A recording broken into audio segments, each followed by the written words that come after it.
Jess from Taylor Training Tribe, and I'm here today to talk about your relationship bank account with your dog.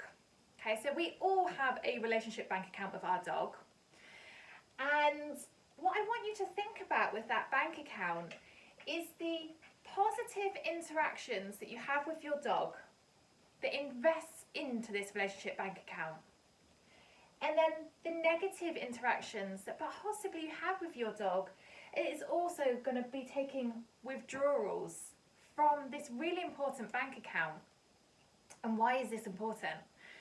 So, if we think positive interactions, they are investments into our relationship with our dog, okay? They're an investment.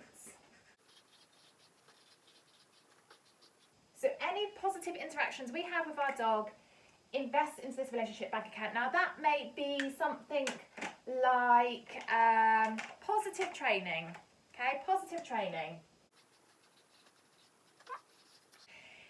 It may be something like affection. It can be going out for a walk and playing with our dog, having fun.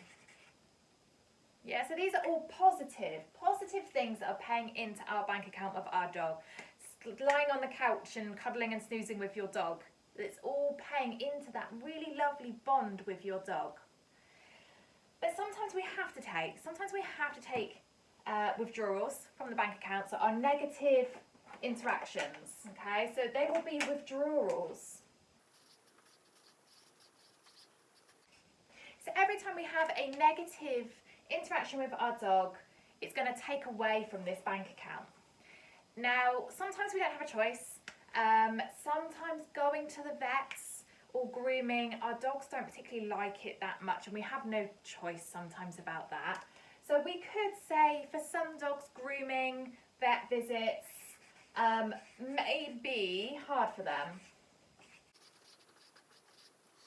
Now, it's really important if we've got a withdrawal like that, a grooming or a vet type scenario, that actually we do training to make that dog feel comfortable, so then we can put it into a positive interaction. So where we can, we will put obviously positive training in place to turn what was a withdrawal into an investment for the dog. But other things that may also happen, conflicts. Things like you sat at your office table and your dog has just half chewed off your slipper or has run off with your slipper, and then we're chasing them, we're getting into conflict with our dog. We're taking a withdrawal from this bank account and getting into conflicts. Frustration. Your dog wants to go sniff the rabbit poo and we're not letting them. Understandably, you may not want your dog to be rolling or eating rabbit poo. I don't mind myself, but that's not the point. It could be a frustrating experience for your dog, and frustration is going to take a withdrawal from that relationship bank account.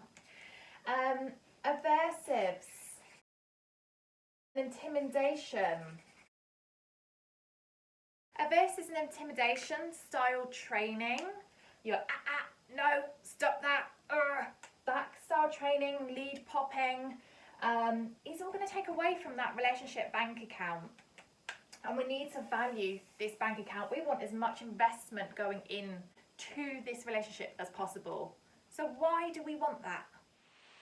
For our dogs to be content and happy, to be valued members of our family, to listen to us, to take your dog out on a walk and your dog focuses, is a pleasure to be with your dog. You want to build up a good trust, a good bonds, okay? And it will all come back down to this. What interactions are you having with your dog?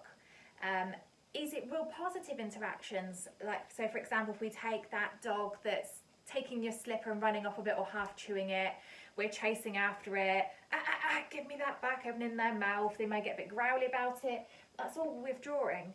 But if we're using positive training and we're saying to the dog, don't really want you to take my slipper, but fab, thank you for that, and you take the slipper and you reward them with something else for giving up that slipper, that's paying in to your positive relationship with your dog. And your dog isn't becoming fearful of you, your dog is listening to you, you start to build up a really valuable relationship. So it's always best, if you can, to pay into the relationship rather than trying to withdraw from it.